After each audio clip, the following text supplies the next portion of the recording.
प्रेम से बोलिए विष्णु भगवान की जय। आइए जानते हैं एकादशी व्रत के बारे।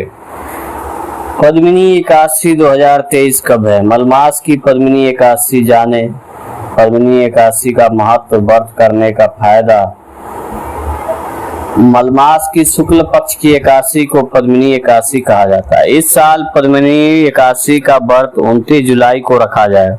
मलमास की पद्मिनी एकादशी का बड़ा महत्व है क्योंकि पद्मिनी एकादशी 3 साल में एक बार आती है और मलमास भी 3 साल बाद आता है।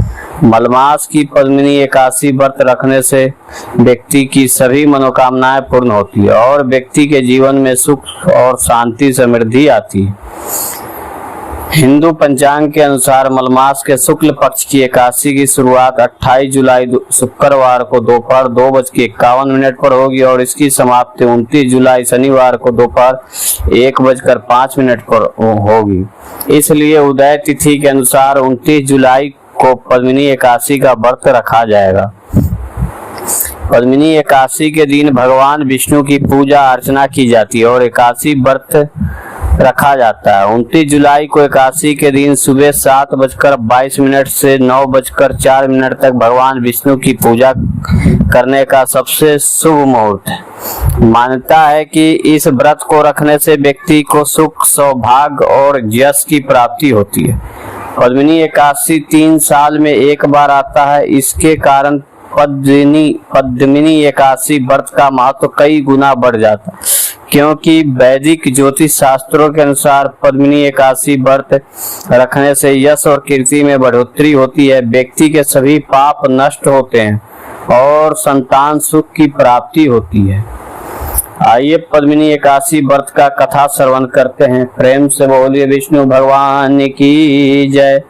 धर्मराज युधिष्ठिर कहने लगे कि हे जनार्दन, आप सभी एकादशियों का विस्तार पूर्वक वर्णन कर मुझे सुनाए, अतः अब आप कृपा करके मुझे अधिक मास के शुक्ल पक्ष की एकादशी का क्या नाम है तथा उसकी विधि क्या है, इन सब के बारे में बताए। श्री भगवान बोले, हे राजन, अधिक मास में शुक्ल पक्ष में जो एकादशी आती है वो पद्मिनी कमला एकादशी कहलाती है। वैसे तो प्रत्येक वर्ष 24 एकादशियां होती है। जब अधिक मास या मलमास आता है तब इनकी संख्या बढ़कर 26 हो जाती है। अधिक मास या मलमास को जोड़कर वर्ष में 26 एकादशियां होती है। अधिक मास में 2 एकादशियां हो जाती है। पद्मिनी एकादशी शुक्ल पक्ष और परमा एकादशी कृष्ण पक्ष के नाम से जानी जाती है। यह एकादशी करने के लिए दशमी के दिन व्रत का आरंभ करके कांसे के पात्र में जौ, चावल आदि का भोजन करे तथा नमक न खाए, भूमि पर सोए और ब्रह्मचर्य व्रत का पालन करे। एकादशी के दिन ब्रह्म मुहूर्त में शौच आदि से निवृत्त होकर दत्त धावन करे और जल के 12 कुल्ले करके शुद्ध हो जाए। सूर्य उदय होने के पूर्व उत्तम तिथि में स्नान करने जाए। इसमें गोबर, मिट्टी, तिल तथा कुश और आंवले के चूर्ण से विधि पूर्वक स्नान करे। श्वेत वस्त्र धारण करके भगवान विष्णु के मंदिर जाकर पूजा अर्चना करे। भगवान कृष्ण बोले, पुरुषोत्तम मास में अनेक पुण्यों को देने वाला एकादशी का नाम पद्मिनी है। इसका व्रत करने पर मनुष्य कीर्ति प्राप्त करके वैकुंठ को जाता है, जो मनुष्य के लिए भी दुर्लभ है। हे राजन, ध्यान पूर्वक इस कथा को सुनो। हे मुनिवर, पूर्व काल में त्रेता युग में हयहि नामक राजा के वंश में कृतविर्य नाम का एक राजा महिष्मती पुरी में राज्य करता था। उस राजा की 1000 परम प्रिय स्त्रियां थी, परंतु उनमें से किसी को भी पुत्र नहीं था जो कि उनके राज्य भार को संभाल सके। देवता, पितृ, सिद्ध तथा अनेक चिकित्सकों आदि से राजा ने पुत्र प्राप्ति के लिए काफी प्रयत्न किया, लेकिन सब असफल रहे। तब राजा ने तपस्या करने का निश्चय किया। महाराजा के साथ उनकी परम प्रिय रानी, जो इक्ष्वाकु वंश में उत्पन्न हुई राजा हरिश्चंद्र की पद्मिनी नाम वाली कन्या थी, राजा के साथ वन में जाने को तैयार हो गए। दोनों अपने मंत्री को राज्यभार सौंपकर राजसी वेश त्याग कर गंधमादन पर्वत पर तपस्या करने चले गए।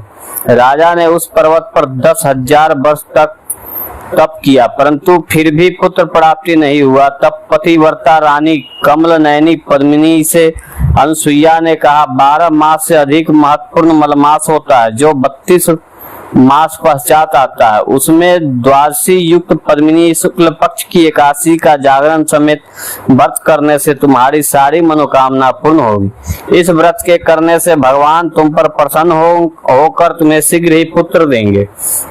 रानी पद्मिनी ने पुत्र प्राप्ति की इच्छा से एकादशी का व्रत किया।